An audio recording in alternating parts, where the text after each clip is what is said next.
Σε βλακεία και στον αντισημιτισμό του Λαβρόφ αποδίδει τις πρωτοφανείς δηλώσεις του Ρώσου Υπουργού Εξωτερικών ένας από τους σημαντικότερους αναλυτές εξωτερικής πολιτικής και άμυνας του Ισραήλ, ο Dr. Εφρέμ Ινμπάρ, μιλώντας αποκλειστικά στον SKAI και τον Απόστολο Μαγκυριάδη. Ο πρόεδρος λοιπόν του Ινστιτούτου Στρατηγικής και Ασφάλειας της Ιερουσαλήμ υποστηρίζει, όπως θα δούμε, πως ο κόσμος εξοργίστηκε με τις δηλώσεις αυτές. Απαντά όμως πως οι σχέσεις Ρωσίας-Ισραήλ δεν πρέπει να επηρεαστούν. Professor Inbar, we were quite surprised by Lavrov comments. I wonder what lies beneath this reaction, and do you sense there will be some escalation from Israel's part? Well, many times the best explanation for governmental outputs is stupidity.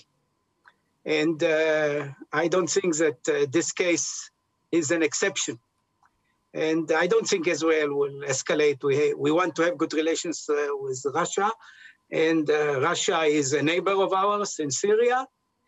And we definitely want to continue our cooperation with Russia, particularly in the Syrian arena.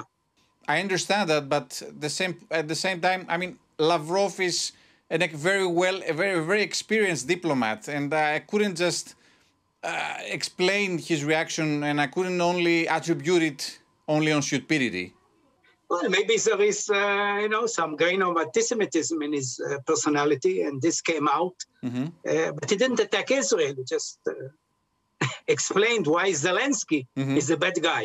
Can you explain to us what is the situation in Israel and how the people reacted to Lavrov's comments? I think basically people were very surprised and angered. Mm-hmm. After all, accusing Jews of anti-Semitism, it's not a big compliment for the Jews. Mm-hmm. And it's, of course, a historic inaccurate statement. Mm-hmm. Jews didn't kill Jews during World War II. Mm-hmm. We didn't let the Jews into gas chambers. It was the Germans at the time and the people in Eastern Europe that helped them. Mm-hmm.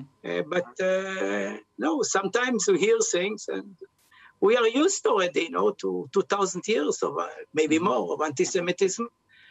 We don't take it lightly, but this is nothing new for us.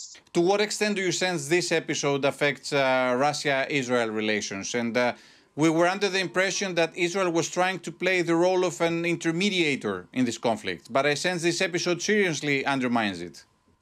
Well, I think that the Russians decided to go for a Turkish intermediation, and that's fine with us. If the Russians can find a better intermediator in President Erdogan, I'm not sure he's the best person to mediate, but in such conflicts. But if the Russians and the Ukrainians are happy with Erdogan, let it be. And the Americans believe Putin will declare war on May 9th, a very symbolic date. What would that mean for the West? How credible do you find this warning? And should we expect a population draft, for example, an expansion of the Russian troops? Of course, May 9 is an important date for the Russians. It's the day they declared victory over Nazi Germany. And it is possible that they will decide to expand the war by announcing general mobilization. Declaring war will also allow them to bring in the younger generations that was just drafted into the military. Mm-hmm. This is obviously a possibility, but we have to be patient until May 9, and then we'll see what happens.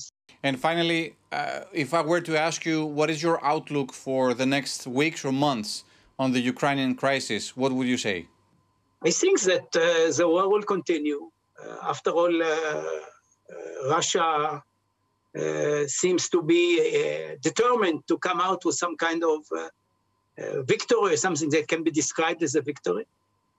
I think the Ukrainians are doing their best to prevent this outcome. And there is no possibility for a true reconciliation or even a compromise in the near future.